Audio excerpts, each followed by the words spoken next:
வணக்கம். தமிழ்நாட்டு அரசியல்ல சமீபத்துல ஒரு பெரிய புயலை கிளப்புன விஷயத்த பத்தி தான் நாம இப்ப ஆழமா பார்க்க போறோம்.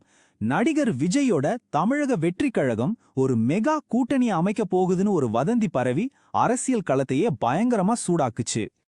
இந்த மாதிரி அரசியல் சலசலப்புகளுக்கு நடுவுல உண்மை என்னவா இருக்கும்? வெறும் செய்திகளை மட்டும் பார்க்காம, வாங்க இதுக்குள்ள என்னதான் இருக்குன்னு ஆதாரங்களோட அலசி ஆராய்ஞ்சிடலாம்.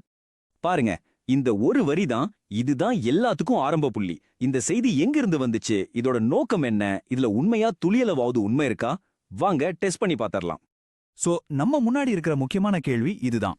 நாம இந்த வதந்திக்கு பின்னாடி இருக்கிற உண்மைகளை தேடி ஒரு சின்ன புலனாய்வையே தொடங்க போறோம். சரி, நாம எப்படி இந்த விஷயத்தை உடைச்சு பார்க்க போறோம்னு ஒரு சின்ன ரோட் மேப் இதோ. முதல்ல டைம்லைன், அப்புறம் கொள்கை பொருத்தம், ரகசிய பேச்சுவார்த்தை உண்மையா, கடைசியா நம்மளோட ஃபைனல் வேர்டிக்ட்.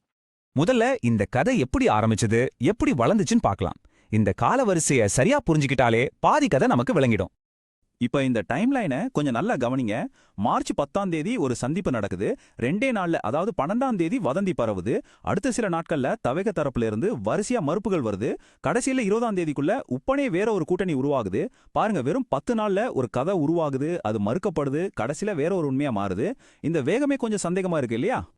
இந்த டேபிள் விஷயத்த இன்னும் சிம்பிளா சொல்லுது. செய்தி வந்தது ஒரே ஒரு இடத்துல இருந்து தான், அதுவும் பெயர் குறிப்பிடப்படாத வட்டாரங்கள். இதனால யாருக்கு லாபம்னு பார்த்தா அதுவும் ரொம்ப தெளிவா தெரியுது. அதனால இந்த வதந்தியோட நம்பகத்தன்மை ஆரம்பத்துல இருந்தே வெறும் 5-10% அவ்வளவுதான். சரி, டைம்லைன் ஒரு பக்கம் சந்தேகமா இருக்கு.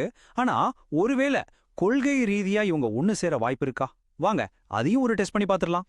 சும்மா பேப்பர்ல வச்சு பார்த்தாலே தெரியுது. ஒரு பக்கம் தவேகோவோட கொள்கைகள், மதச்சார்பின்மை, ஊழல் எதிர்ப்பு, சமூக நீதின்னு இருக்கு. இன்னொரு பக்கம் சசிகலாவோட பின்னணி, சொத்து குவிப்பு வழக்கு, ஒரு குறிப்பிட்ட சமூகத்துக்கான அரசியல்னு இருக்கு. ரெண்டும் நேர் எதிர்த்துருவங்கள் மாதிரி இல்லையா? அதனால தான் இவங்களோட சித்தாந்த பொருத்தத்துக்கு கிடைச்சிருக்கிற ஸ்கோர் எவ்வளவு தெரியுமா? 10க்கு வெறும் 1.5 மார்க் தான். அதாவது சுத்தமா செட் ஆகாது. எந்த கோணத்துல பார்த்தாலும் இந்த கூட்டணியை நியாயப்படுத்தவே முடியாது. ஒருவேளை அப்படி ஒரு கூட்டணி அமைஞ்சா அதுல இருக்கிற ஒரு கட்சியோட அடிப்படை கொள்கையே அது கேள்விக்குள்ளாக்கிடும். குறிப்பா ஊழலுக்கு எதிரான நம்பகத்தன்மை விஷயத்துல இது வெறும் 1 மார்க் தான் வாங்குது. ஏன்னா சசிகலா மேல இருக்கிற வழக்கு தவேகவோட தூய்மையான அரசியல் அப்படிங்கிற பிராண்ட நேரடியா டேமேஜ் பண்ணிடும். இது ஒரு பெரிய பிராண்ட் ரிஸ்க், ஒரு பேரழிவுக்கு சமம். சரி, கொள்கையும் ஒத்து வரல, ஆனா அரசியல்ல என்ன வேணாலும் நடக்கும் இல்லையா? ஒருவேளை யாருக்கும் தெரியாம ரகசிய பேச்சுவார்த்தை நடந்திருக்குமா? அதுக்கு ஏதாவது ஆதாரம் இருக்கா? இந்த மாதிரி வதந்திகளை சரி பார்க்கறதுக்குனே ஒரு சிஸ்டம் இருக்கு. அது வெறும் காத்து வாக்குல வர செய்தியை நம்பாம ஒரு 12 முக்கியமான விஷயங்களை வச்சு இது உண்மையா பொய்யான்னு செக் பண்ணும். அந்த டெஸ்ட்ல இந்த ரகசிய பேச்சுவார்த்தை வதந்திக்கு கிடைச்ச மார்க் எவ்வளவு தெரியுமா? 100க்கு வெறும் 10. ஒரு பேச்சுவார்த்தை உண்மையா நடந்திருக்குன்னு நம்ம நம்புறதுக்கு குறைந்தபட்சம் 100க்கு 35 மார்க்காவது வேணும். ஆனா இது அதுல கால்வாசி கூட வாங்கல. சோ ரொம்ப தெளிவா தெரியுது, இங்க எந்த விதமான ரகசிய பேச்சுவார்த்தைக்கும் ஆதாரம் இல்ல. அப்போ பேச்சுவார்த்தையும் நடக்கல, கொள்கையும் பொருந்தலனா ஆரம்பத்துல இருந்தே உண்மையில என்னதான் நடக்க வாய்ப்பு அதிகமா இருந்துச்சு? இந்த சார்ட்ட பாருங்க. இது டேட்டாவை வச்சு போட்ட ஒரு கணிப்பு. இதுல தவைக தனிச்சு போட்டிடுறதுக்கு தான் கிட்டத்தட்ட 75%, அதாவது முக்கால்வாசி வாய்ப்பு இருந்திருக்கு. முழுமையான கூட்டணிக்கு 2%க்கும் குறைவான வாய்ப்பு தான் காட்டப்பட்டிருக்கு. அப்புறம் எதுக்கு இந்த வதந்தி? ஒருவேளை இது உண்மையான கூட்டணிய பத்துனது இல்லனா இதோட உண்மையான நோக்கம் என்னவா இருந்திருக்கும்? இங்கதான் அரசியல் வல்லுநர்கள் பேரத்திற்கான சமிக்ஞைன்னு ஒரு விஷயத்த சொல்றாங்க.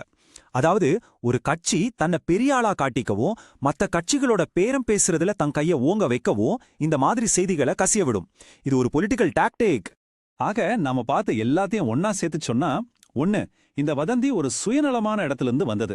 2, கொள்கை ரீதியா இந்த கூட்டணி தவகைக்கு தற்கொலைக்கு சமம். 3, ரகசிய பேச்சுவார்த்தைக்கு எந்த ஆதாரமும் இல்ல. 4, தவக தனிச்சு போறதுதான் அதிகபட்ச சாத்தியமா இருந்துச்சு, அதுதான் கடைசியில நடக்கவும் செஞ்சது. சரி, இந்த வதந்தி இப்ப செத்து போச்சு. ஆனா இது நம்ம முன்னாடி ஒரு கேள்வியை வைக்குது. இது ஒரு அரசியல் தோல்வியா, இல்ல தங்களை லைம்லைட்ல வச்சுக்க சிலர் ஆடின ஒரு மாஸ்டர் கேமா? ஏன்னா கூட்டணி நடக்கலனாலும் ஒரு வாரம் முழுக்க அவங்க தான் நியூஸ்ல இருந்தாங்க. இதுவே அரசியல் விளையாட்டு பத்தி நமக்கு நிறைய சொல்லுது இல்லையா?